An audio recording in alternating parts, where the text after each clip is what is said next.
Good morning all students, welcome in my channel Vishal Kumar GK. तो Vishal Kumar GK इसमें आपका एक बार फिर से स्वागत है। जैसा कि हम पिछले 3 दिनों से एक श्रृंखला लेकर आ रहे हैं और वो सीरीज है UPSC, BPSC, BPSC TRE 1, SSC, MTS जैसे बड़े बड़े प्रतियोगिता परीक्षा में जो प्रश्न उठते हैं हम उसी के बारे में पढ़ा रहे हैं। और ये जो सीरीज चलेगा लगभग 10 दिनों तक ये सीरीज चलेगी और हम प्रत्येक दिन ये सीरीज हर नए क्वेश्चन आपके पास लेकर आते रहेंगे जो अक्सर प्रतियोगिता परीक्षा में एक बार नहीं बार बार उठते रहते हैं।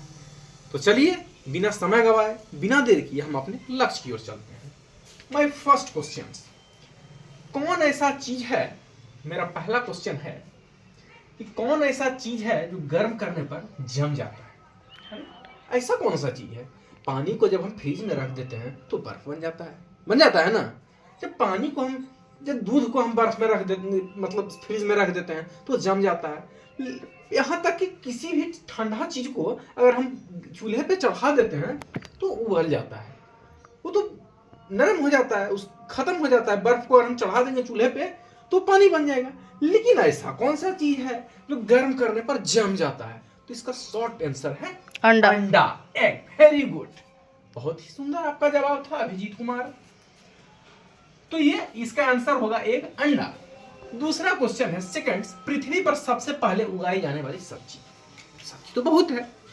एक बार आप लोग सोचिएगा कि लौकी है, गोभी है, फूल गोभी है, पत्ता गोभी है, मिर्च है, टमाटर है, लेकिन कौन ऐसा सब्जी था जो सबसे पहले पृथ्वी पे उगाया गया था? बहुत सारे स्टूडेंट चौंक जाते हैं, लेकिन इसका आंसर होगा, आपको चौंकना नहीं है, इसका आंसर आपको देना है आलू। Okay, I am right. आगे की ओर चलते हैं। चलिए तीसरा क्वेश्चन, मानव की खोपड़ी में हड्डियों की संख्या, जैसे कि हमारे शरीर में कुल कितनी हड्डियां हैं? 206।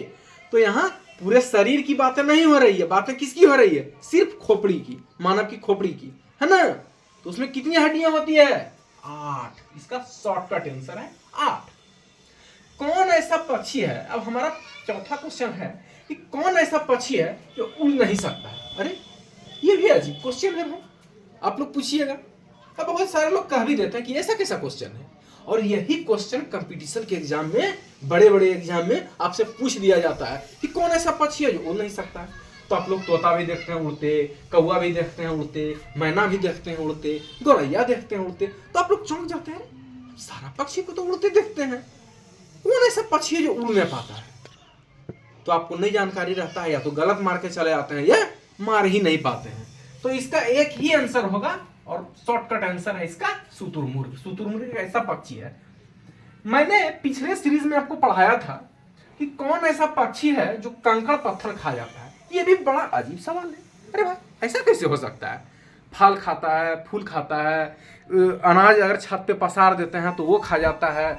ऐसा कौन सा पक्षी है भाई जो कंकड़ पत्थर खा लेता है? यही बड़ा अजीब क्वेश्चन है। तो इसका भी आंसर शुतुरमुर्ग ही होगा। अगर आपसे पूछ दिया जाए कि कौन ऐसा पक्षी है जो उड़ नहीं सकता तो शुतुरमुर्ग होगा, और कौन ऐसा पक्षी है जो कंकड़ पत्थर खा जाता है वो शुतुरमुर्ग ही होगा। एक लीप वर्ष में कितने दिन होते हैं? भाई ये क्वेश्चन जो मैं आपको बता रहा हूँ, आप जानते हैं ना कि साल में 365 दिन होते हैं। अब 365 दिन होते हैं तो हर 4 साल में लीप ईयर आता है। कि लीप ईयर कितने साल में आता है? 4 साल में। तो याद रखिए, जो 4 साल का जो लीप ईयर आता है वो उसमें एक दिन बढ़ जाता है। उसमें क्या होता है? एक दिन का कौन सा महीना बढ़ता है? फरवरी। फरवरी कितने दिनों का होता है? 28 या 29। अगर पूछ दिया जाए कि फरवरी कितने दिनों का होता है तो उसमें आंसर आएगा 28 या 29। तो इसमें ये क्वेश्चन लोग बहुत सारे स्टूडेंट चौंक जाते हैं कि साल में तो 365 दिन होता है, 366 कैसे हो गया? तो मैं बता दूं अपने सभी दर्शकों को जो हमारे इस चैनल को देख रहे हैं, तो आपके लिए सबसे मोस्ट इंपॉर्टेंट ये जरूरी है कि जब 4 साल में एक लीप ईयर आता है, तो जैसे पिछला 2020 लीप ईयर पड़ा और 2024 भी लीप ईयर पड़ा, तो इसमें क्या हो गया? फरवरी में एक दिन बढ़ जाता है, फरवरी 29 दिन का हो जाता है। तो जब एक दिन बढ़ जाता है तो 365 से एक दिन बढ़ गया 366। अब हमारा क्या क्वेश्चन है, मानव शरीर में कुल हड्डियों की संख्या। लीजिए, अब यहाँ किसी अंग का ना बात हो रहा है, यहाँ कुल शरीर में कितनी हड्डियां, पूरे शरीर का यहाँ पर पूछा जा रहा है। ओके, तो हमारे how many bones in human body, मतलब मानव शरीर में कुल कितनी हड्डियों की संख्या है? तो इसका आंसर होगा 206 यानी 206 हड्डियां होती है। मानव शरीर में अगर आप लोग से पूछ लिया जाए कि कितनी हड्डियां होती है तो 206 होती है। अब है कि सूर्य की रोशनी में कौन सा विटामिन पाया जाता है? अरे ऐसा कैसे हो सकता है?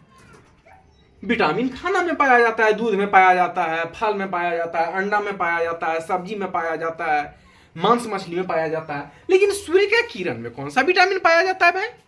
ये भी बड़ा अजीब क्वेश्चन है, और यही अजीब अजीब जो क्वेश्चन है ना वो आपसे कंपटीशन में पूछ दिया जाता है, जिसका जवाब आप नहीं दे पाते हैं। पढ़े तो रहते हैं, आप भी सोचिएगा कि भाई अब सूर्य की रोशनी में कौन सा विटामिन पाया जाता है? खाना में समझे, फल में समझे, मांस मछली में पाया जाता है, तो सूर्य की रोशनी में विटामिन डी पाया जाता है। चलिए, अब है कि डांडी किस राज्य में स्थित है? डांडी आप लोग नाम सुने होंगे। डांडी मार्च जो नमक का आंदोलन गांधी जी चलाए थे वही डांडी मार्च है। डांडी, तो अगर आपसे पूछ दिया जाए कि डांडी किस राज्य में स्थित है तो वहां आंसर पहला ऑप्शन रहेगा बिहार, दूसरा पंजाब, तीसरा हरियाणा, चौथा गुजरात। तो आप भी सोचिएगा कि डांडी कहाँ है। या तो बहुत स्टूडेंट्स पढ़े न होंगे, तो मैं बता दूं कि डांडी मार्च जो गांधी जी नमक आंदोलन चलाए थे वो कहां से चलाए थे? गुजरात। इसका आंसर क्या होगा? Where is situated Dandi? तो Dandi is situated in Gujarat. Answer ये होगा। कारगिल युद्ध कब लड़ा गया? अरे भाई, कारगिल का भी एक युद्ध हुआ था। कारगिल युद्ध हुआ था तो वो कब लड़ा गया था? कारगिल का तो युद्ध हुआ था, जैसे असहयोग आंदोलन हुआ, फिर आपको जाके चंपारण सत्याग्रह हुआ, तो ये अभी, लेकिन ये युद्ध था। तो ये कारगिल का युद्ध कब हुआ? तो 1999 में हुआ। इसका आंसर लिखिएगा 1999। अब है फिर हमारा 8वां प्रश्न है, किस ग्रह को चारों ओर वलय है? कौन सा ऐसा ग्रह है? ग्रह तो बहुत सारा है, मंगल है, बृहस्पति है, बहुत सारा ऐसा ग्रह है, लेकिन विच प्लैनेट्स आल्सो ब्लॉट्स ऑफ विलय, मतलब किसके ऑल अराउंड विलय, मतलब किस ग्रह के चारों ओर वलय होता है? तो इसका आंसर होगा शनि, सैटर्न। चलिए, अब मानसरोवर झील कहाँ स्थित है? तो मानसरोवर झील, मानसरोवर का नाम आप लोग सुने होंगे।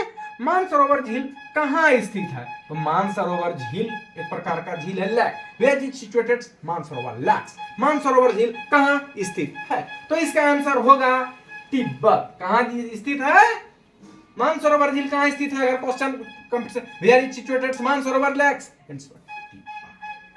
चलिए, विधानसभा हमारा 10वां और अंतिम क्वेश्चन है। विधानसभा में बहुमत दल का नेता कौन होता है? विधानसभा, जैसे कि हर राज्य में 5 साल में चुनाव होते हैं, ओके? तो जब सरकार, मुख्यमंत्री का चुनाव हर राज्य में होता है ना। जैसे अभी 2 से 3 महीने के बाद आप सुनेंगे कि बिहार में भी विधानसभा के चुनाव होंगे। 2-3 महीने बीत जाने दीजिए, अभी तो 4था महीना है ना, 5वां मतलब सितंबर और अक्टूबर में बिहार में भी विधानसभा के चुनाव होंगे। तो भाई, विधानसभा का चुनाव जो होगा वो कितने सालों में होता है? 5 सालों में। किसके लिए? तो मुख्यमंत्री। तो विधानसभा में बहुमत दल का नेता कौन होता है? तो विधानसभा में बहुमत दल का नेता who situated leader in assembly, मतलब बिहार में विधानसभा में बहुमत दल का नेता कौन होता है? तो इसका आंसर होगा मुख्यमंत्री, चीफ मिनिस्टर। जैसे लोकसभा का चुनाव होता है, लोकसभा का चुनाव 5 साल में होता है, तो लोकसभा चुनाव किसके लिए होता है? प्रधानमंत्री के लिए। किसके लिए होता है? प्रधानमंत्री। ठीक उसी तरह जो विधानसभा का चुनाव होता है वो मुख्यमंत्री के लिए होता है। तो मुख्यमंत्री, जैसे मान लीजिए बिहार में जो चुनाव होंगे विधानसभा के, उसमें 243 सीट है बिहार में, है ना?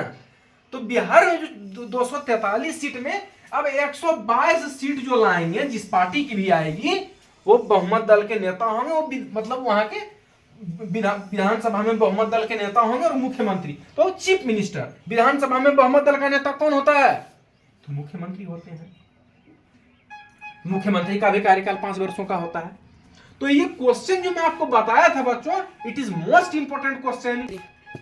तो ये जो बहुत ही महत्वपूर्ण क्वेश्चन मैं सीरीज जो लेकर आ रहा हूं आपके बीच में, ये बड़े बड़े एग्जाम में उठने वाले क्वेश्चन है। Just like UPSC, BPSC, BPSC TRE1, teacher, यहां तक कि यूपीएससी टफेस्ट एग्जाम में भी ऐसे ऐसे क्वेश्चन एक बार नहीं बार बार दोहराए जाते हैं। तो फिलहाल हम इस सीरीज को अभी यहीं पे समाप्त करते हैं, फिर मिलेंगे एक नई सीरीज के साथ, एक नई जानकारी के साथ। फिलहाल विशाल कुमार जी के जीएस में इतना ही, मिलेंगे नेक्स्ट वीडियो में, तब तक के लिए धन्यवाद।